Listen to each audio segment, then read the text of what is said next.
কেইবাখনো বাথৌ থানচালি আমি কৰাত সহায় কৰিছোঁ। আজি মই আৰু 100খন বাথৌ থানচালিৰ কথা কৈছোঁ।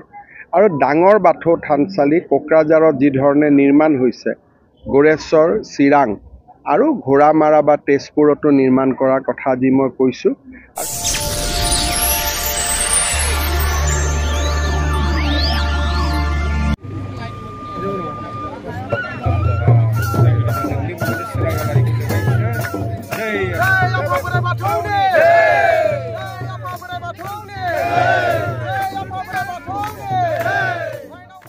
दुलाराय बाथौ गौथुमनि 32थि बोसोरारि जथुम्माया मेहेरगोनां आरो रंगिना संगिना हाबाफारिनि गेजेरजों तामुलपुरनि पटालिकुसियाव खुंजादों। गाहाय आलासि महरै आसामनि गिबि मन्त्रि डक्टर हेमन्त बिश्व शर्माया बाहागो लाफैदोंमोन आरो गोदानै गं 100 थानसालिफोरनो 5 लाख राङै अनसुंथाइ होगोन। बाथौनि गिदिर गिदिर गंथाम बिथांखिनि थाखाय 15 कौटि रां आसाम सरकारा होगोन होननानै बुंथिदों। लोगोसे सा 200 बाथौ दौरिफोरनो 10,000 राङै अनसुंथाइ होदों बिटिआर सरकारा आरो आलारि सोरां बिथांखिनि गेजेरजों बाथौ थानसालिनि थाखाय 2 लाख रां अनसुंथाइ होदों बिटिआर सरकारा। दुलाराय बाथौ गौथुमनि खुंगा 32थि बोसोरारि जथुम्मा आरो तामुलपुर जिल्ला दुलाराय बाथौ गौथुमनि 1थि बोसोरारि जथुम्मायाव फुंनि समाव धोरोमारि हान्जा सुरनायजों हाबाफारिया जागायो। गोजोन हान्जा सुरनायखौ बेखेवना होयो आसामनि indigenous and tribal faith and culture डिपार्टमेन्टनि बिथोनगिरि अनुपम चौधुरीया। मख'नो गोनांदि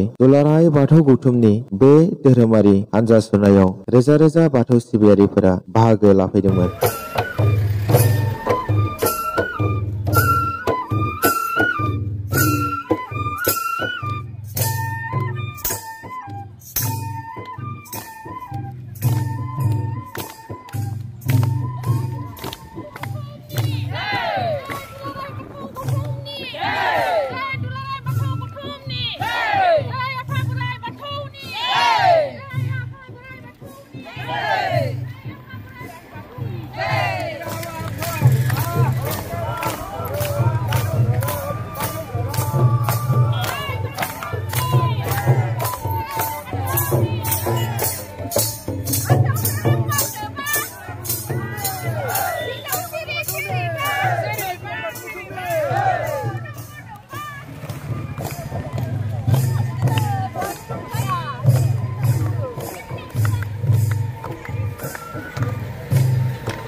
खोनासं स्वर्गआव दङ स्वर्गआव खोनासं हादाबाव दङ हादाबाव खोनासं मोदोमाव दङ मोदोमाव खोनासं मोदोरा गाबो उदालगुरियाव मानसि जिबिया गाबो आफा बोराइ बाथौ।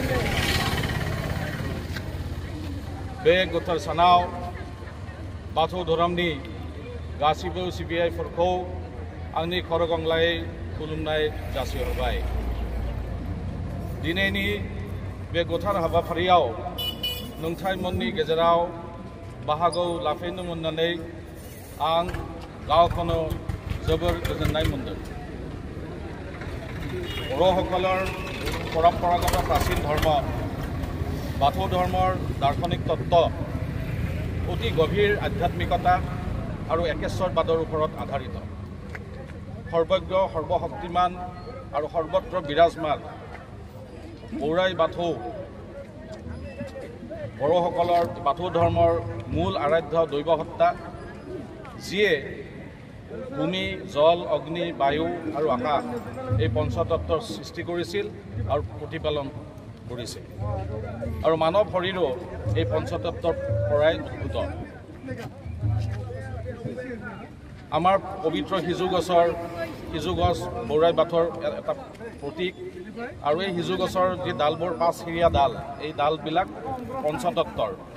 পঞ্চতত্বকে সূচায়। বাথৌ ধৰ্মত বিশ্বাস কৰা হয় যে বৌৰাই বাথৌৱে বিভিন্ন সময়ত 18 জোৰা গুৰু দম্পতীৰ ৰূপত মানুহৰ মাজলৈ আহি জীৱনৰ বাবে প্ৰয়োজনীয় বিভিন্ন দিশত মানুহক জ্ঞান প্ৰদান কৰিছিল।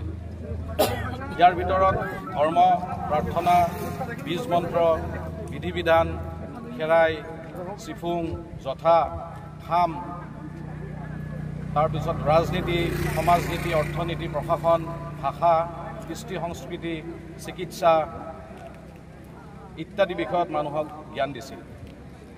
আমি যদি আমাৰ সিজৌশালীখন আমি চাওঁ, তাৰে প্ৰতিটো অংশতে বাথৌ ধৰ্মৰ গভীৰ আধ্যাত্মিক তত্ত্ব নিহিত হৈ আছে। উদাহৰণস্বৰূপে আমি যি 18 যোৰা বাঁহৰ খুঁটি পুতোঁ, এই 18 যোৰা বাঁহৰ খুঁটিয়ে এই 18 যোৰা গুৰু দম্পতীকে সূচায়।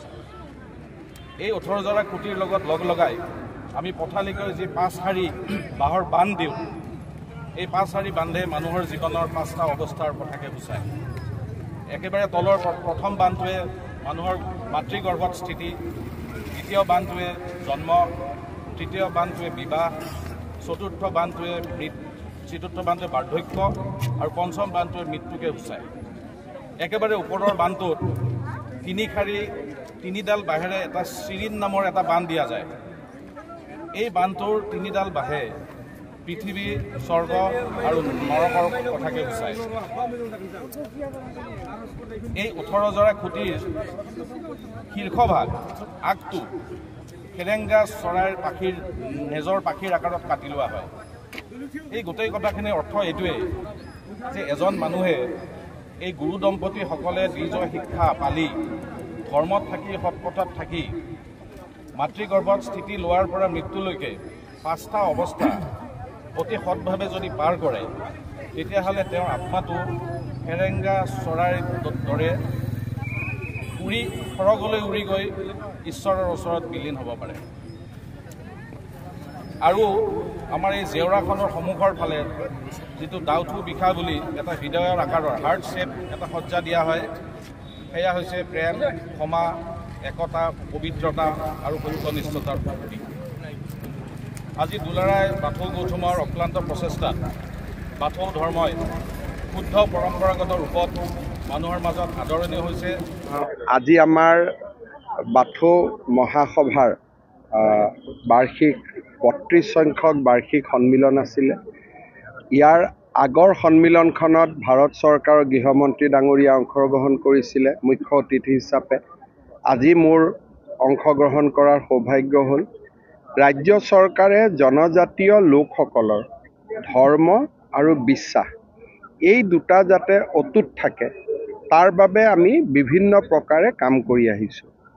বড়োসকলৰ ব্ৰহ্ম আৰু বাথৌ, কাৰ্বিসকলৰ নিজৰ ধৰ্ম বিশ্বাস, মিচিংসকলৰ নিজৰ ধৰ্ম বিশ্বাস, দেউৰীসকলৰ নিজৰ ধৰ্ম বিশ্বাস, ৰাভাসকলৰ নিজৰ ধৰ্ম বিশ্বাস, আধুনিকতাই যাতে এই সম্পদসমূহক লুপ্ত কৰি পেলাব নোৱাৰে, তাৰ বাবে আমি নিৰন্তৰ এই ধৰ্ম আৰু ধৰ্মক বিশ্বাস কৰা জনজাতীয় লোকসকলৰ লগত থিয় হৈ আছোঁ।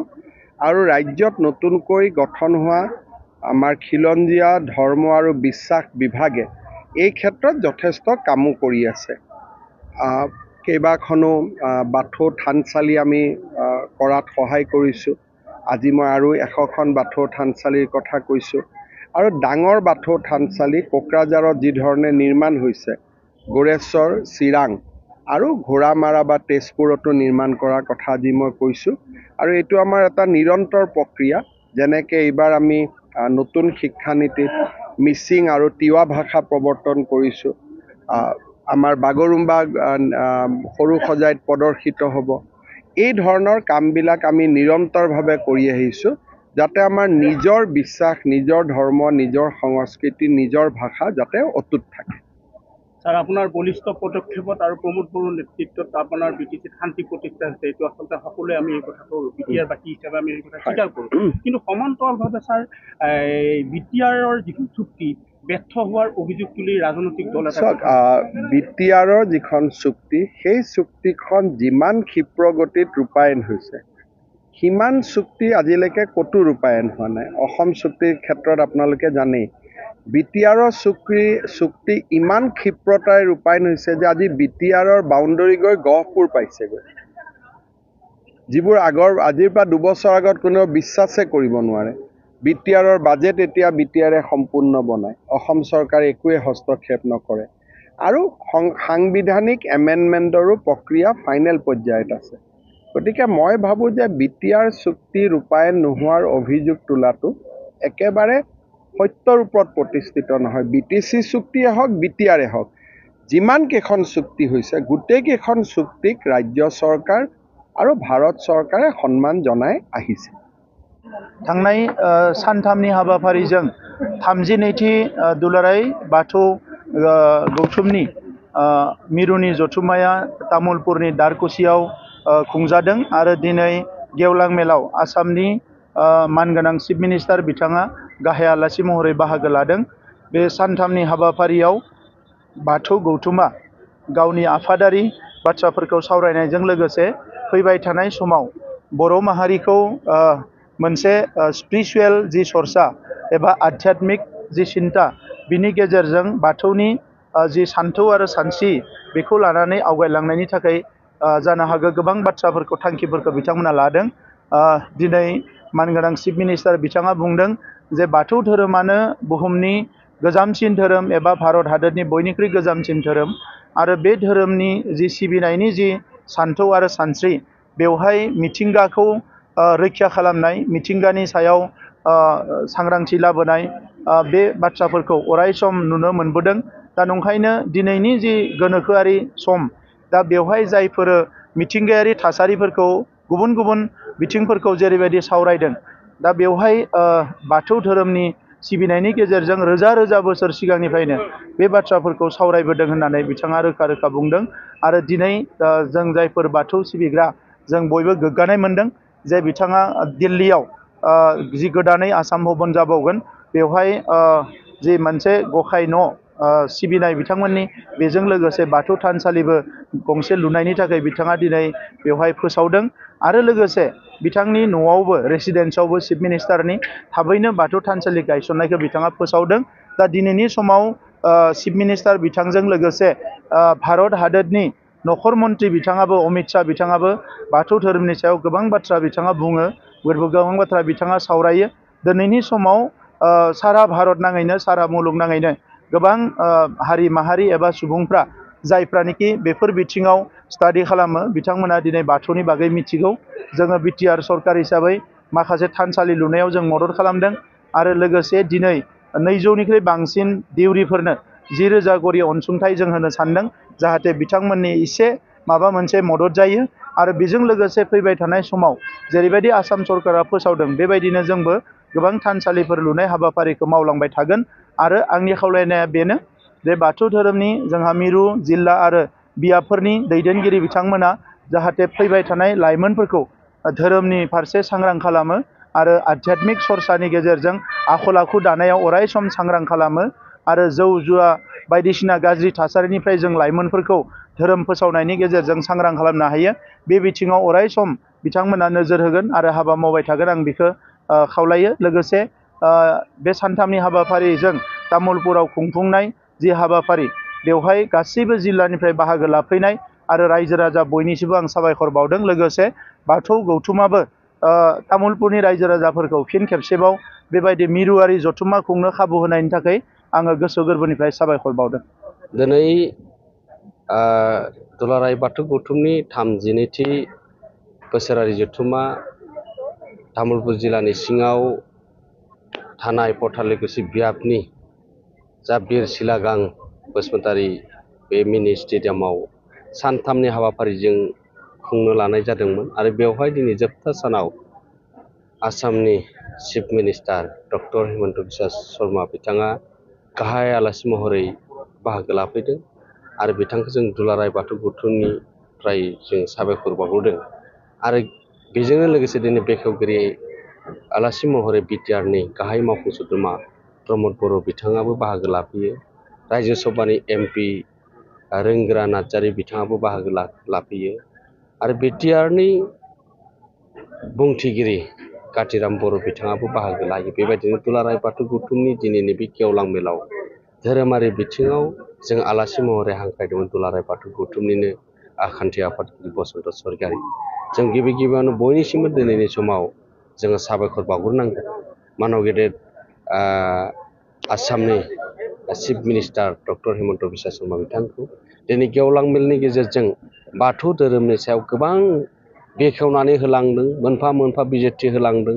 बर'नि गुबै धोरोम, गोजामसिन धोरोम आरो बेयो दिनै बर' माहारिनि गेजेराव गोजोन आरो खौसेथिखौ लाबोनो हादों आरो बेनि थाखायनो दिनै आसाम गभर्नमेन्ट बा बिटिआर गभर्नमेन्टआ दिनै धोरोमारि बिथिङाव नोजोर होनो गोनां बाध्य जादों आरो जों बेखौ फोथांना लाखिनांगौआ जोंनिबो गोनांथि दं। आरो बिथाङा गोबां बाथ्राफोरखौ बुंलांबावदों। दिनैनि बे धोरोम बिथिङाव आरो बर' हारिखौ खौसे खालामनानै लाखिनो हानाय आरो जोंनि धोरोम बास्लायबाय थानाय जाहाथे जोंनि थानसालिफोरनि गोनांथि दङ। जोंनि गेजेराव सिबिनाया दिनै मोजांसिन जानांगोन, खौसेथियाव फैनांगोन।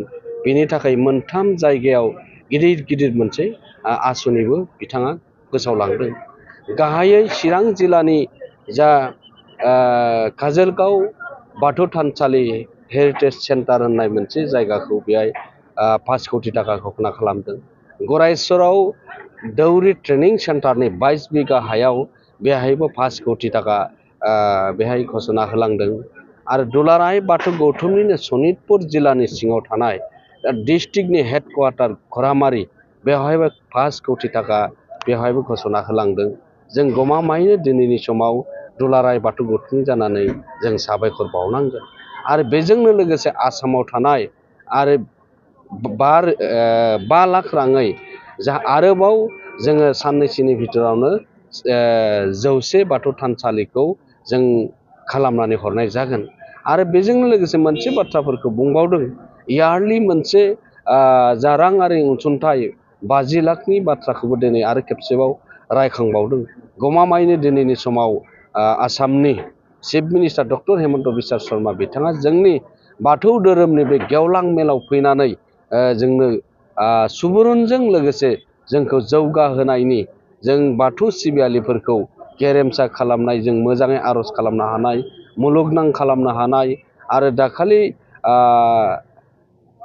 भारतनि नखर मन्त्रि अमित शाह बिथाङा माखासे बाथ्राखौ बुंफोरलांदोंमोन। बे बाथ्राखौबो दिनै रायखांफिनदों। मानो होनबा दिनै बिश्व दरबाराव दिनै लांहोनांगौआ जोंनिबो दायित्व दं होननानै दिनै आसामनि सिएम बिथाङा फोसावदों आरो बुंदों। आरो अरायसम जोङो मदद होबाय थागोन। आरो दिनै मोनसे मोजां बाथ्राखौ बिथाङा बुंबावलांदों दे आसामनि बे जनता भवनाव थानाय सिएम क्वार्टाराव जोंनो बाथौ थानसालि लुनाय जाथों बा बाथौ थानसालिखौ जोंनि सिएम क्वार्टारावबो लुनांगौ होननानै बिथाङा जोंजों सावरायनानै दिनै बैसागोनि सिगाङावनो बेखौ लुफुंनाय जाथों होननानै बिथाङा जोंनो बुंदों। आरो दुलाराय बाथौ गौथुमनिफ्राय बे सप्ताहनि गेजेरावनो थांनाय जाथों होननानै बुंदों।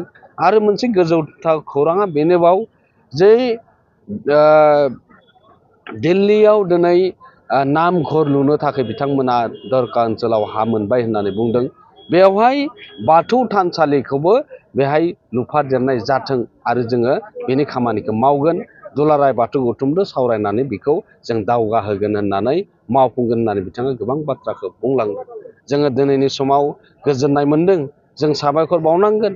दिनैनि समाव गमामायैनो दिनै गोबां बेस्थ'तानि गेजेरजोंबो दिनै दुलाराय बाथौ गौथुमनि धोरोमारि बे सावराय मेलाव फैनानै गोबां बाथ्राफोरखौ जोंनो होबाय। आरो बिथाङा खम समनि गेजेरावनो जोंनि थानसालि खुलुमनायजों लोगोसे आर'जआव बाहागो लानायनि गेजेरजों दिनै जों गमामायैनो गौरब अनुभब खालामदों। जोङो बिराद जोंनि दुलाराय बाथौ गौथुम लाइमोन आफाद, माइनाव आफाद गोख्रोंसिन खामानि मावनो थाखाय जोंखौ खावलायलांदों। बिथाङा दानि ओंखाम जानायनि बे हाबाफारियाव गोबां बाथ्राखौ बुंदों। जों अरायसम जोङो धोरोमखौ हमथाना लाखिनांगौब्ला जोंनि गेजेराव खौसेथिखौ दिनै दुलाराय बाथौ गौथुमा अरायसम लाबोनांगोन। आरो बर' हारिखौ दिनै राव, हारिमु, आसार खान्थि बेनि गेजेराव फोथांनानै लाखिगोन। बे दुलाराय बाथौ गौथुमनि सायावनो दिनै बर' हारिनि गेरेमसा बाथौ धोरोमखौ जा सिमां दङ बेखौ गेरेमसा खालामनो थाखाय दायित्व लानानै खामानि मावलांनो थाखाय खावलायलांदों। दा बेखौनो मानव गेदेर सिएमआ बेखौनो खावलायनाय दुलाराय बाथौ गौथुमा दिनैनि समाव आरो गोबां दायित्व फैबाय जे बे दायित्वआ दिनै मोनसे लेभेल नंला। दिनै आसामाव थानाय आरो आसामनि बायजोआव थानाय बर' हारिखौ खौसे खालामनांगौनि दिनै बाथौ धोरोमखौ सिबिनायनि गेजेरावबो गोबां गौथुमारि बिथिङाव सेरखाय बेरखाय जानायखौ नुदों। बेखौ नोजोर होनानै दिनैबो जोङो भारबेलि जोङो सावरायनायाव मोनसे बाथ्राया ओंखारदों, आमखाया फैयाखै नामा? आमखाया फैयाखै, बेसेबां मानसि दंबावो? दा जोङो रावनिबो मुं मख'नो सानाखै, जों बयबो मिथिगौ। जों बुंदों गामि दरथाम दरब्रैया दङ आरो बेजोंनो बिथाङा गाव जेसेबांसिन हायो बिदिनो थागोन। नाथाय दिनै बाथौ सिबियारि बिथांमोनाबो दिनै बै गेवलां मेलाव लैहोर लैहोर फैनानै बाहागो लाफैनायखौ जों नुनो मोनदों। आरो जायफोरा दिनै धोरोमखौ लानानै जायफोरा आफादफोर सृष्टि खालामदोंमोन बिथांमोनाबो दिनै क'र्डिनेशन टीमनि गेजेरजों दिनै मोनसे फोरमान जादों जे गासैबो फैनानै दिनै रायजोनि गेजेराव सिनायथि मोनदों। बाथौ धोरोमा दिनैनि समाव खौसे जाबाय आरो खौसेयै दिनैनि समाव जोङो मावफुंलांनांगौ आरो बाथौ जिमखौ जोङो दिनै मोननांगौनि आरो जोङो दिनै नेसनेल लेभेलाव हलिडे मोननांगौनि थाखाय जों खामानि मावमारनांगौ दं होननानै दिनै खौसे दिनैनि बे गेवलां मेलनि गेजेरजों जों बियो फोरमान जादों। आरो रायजो राजा बिथांमोना दिनै हमदांनो हादों गमामायैनो जों खौसे जायोब्ला जों मा सरखारनिफ्रायबो जों राङारि अनसुंथाइ मोननो हायो, बे गमामायैनो जोंनि गेजेराव जोङो फोरमान जादों आरो बियो रोखा।